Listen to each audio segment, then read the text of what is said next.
based on your personal knowledge of Conor, how do you think he would react to this defeat? I mean, as a personal opinion. Yeah, I think it'll make him hungry. I think it'll make him hungrier.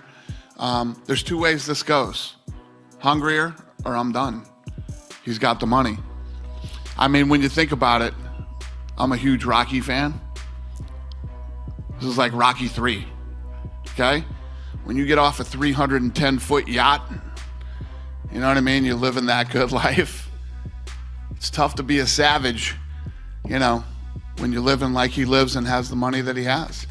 On his way up, he was a young, hungry kid, didn't have any money, and he wanted nice things. He wanted nice suits, nice cars, nice houses. He's got everything he ever wanted, So I don't know. It goes this way or that way. Yep.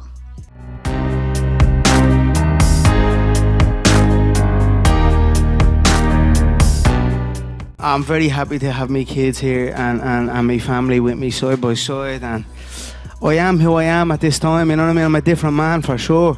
The competitive fire is still in me, and like I said, I will regroup and adjust and come back, I've done it before and I'll do it again.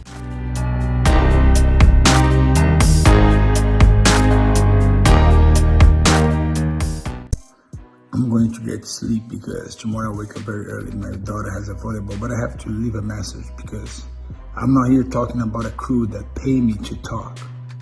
I'm here genuine from my heart. What is the lesson of today? The lesson number one is be humble, pay good dividends. And being arrogant, number two. The lesson number two, bring shame. I saw Conor after his fight drunk with his own whiskey. That's the feeling that I felt. He didn't know how to, he was ashamed. I have mercy on Conor. And Conor, just pray that you can find peace in your heart and really look for change. But to create change, you're gonna have to change the environment, your surroundings, your motives. That's not what will take you there, Conor. You gotta have the love, the passion for fighting.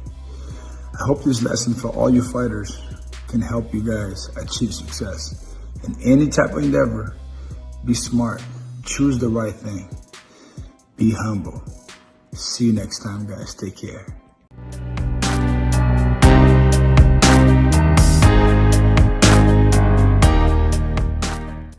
You used the wrestling early, which we thought would probably be a big factor, but ended up getting it done on the feet. So was the game plan to use more wrestling, or did you think you'd be able to just outstrike him? The game plan was to not be heavy on my feet and throw power shots and box early. The game plan was to kick and wrestle and box, to mix it up and make it a mixed martial arts fight, to kick inside, to kick outside.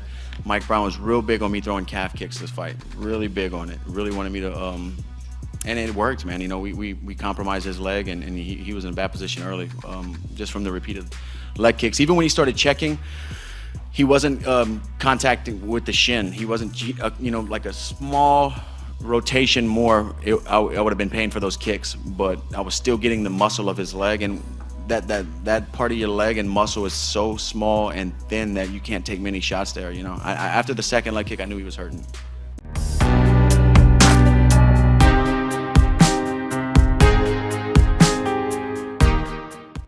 I'm fresh, I'm healthy. There was no trauma blows. There was no, you know what I mean? It's just my leg is like a football. Below me knee is literally like a football, or an American football inside me suit pants. So it went right up into the hip, and I felt like I lifted the leg up multiple times, but it just sunk into the muscle at the front, and it was badly compromised. And then Dustin had good solid defense as well. So when I was pressing forward with the shots, he was defending well. It is what it is. He fought a hell of a fight, and that's it. What can you do? I'm happy for him. I hope, in Thailand when they give themselves wax with the old with the stick to strengthen up the shins. I hope now I'm at getting that little durability in that muscle now. Do you know what I mean? Like I'm at developing the antibodies or something. You know what I mean? If you want to put it like that. So I'll adjust and keep the head high. It'll be a rough few days and that, but I'm gonna go back and gonna enjoy my kids, have fun. It's morning here. You know what I mean? I'm gonna still do my thing, have me proper Irish coffee, have me pancakes, go back to the yacht, we've a child on the way this summer. There's a lot of good in my life, and you know, I'll be smiling and I'll be happy, and that's it.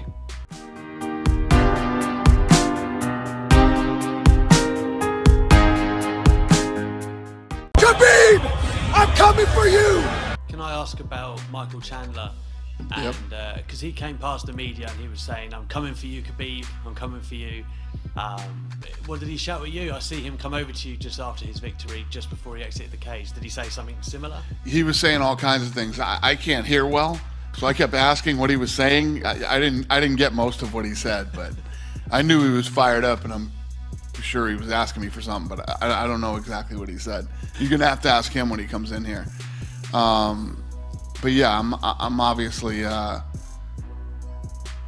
talk to Khabib and see if he wants to defend that title, and if he doesn't, I won't push it anymore.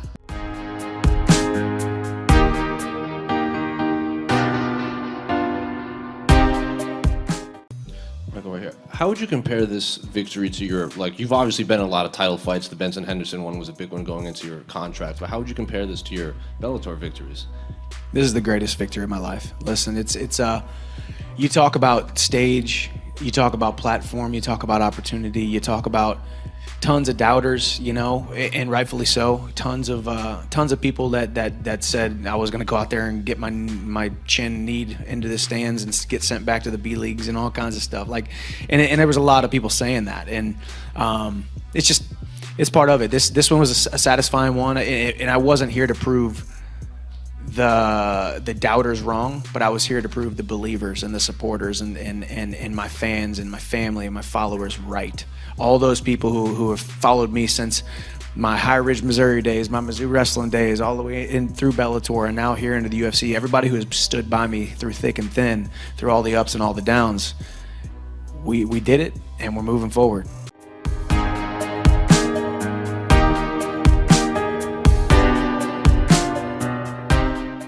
I have no excuses here. It was a phenomenal performance by Dustin.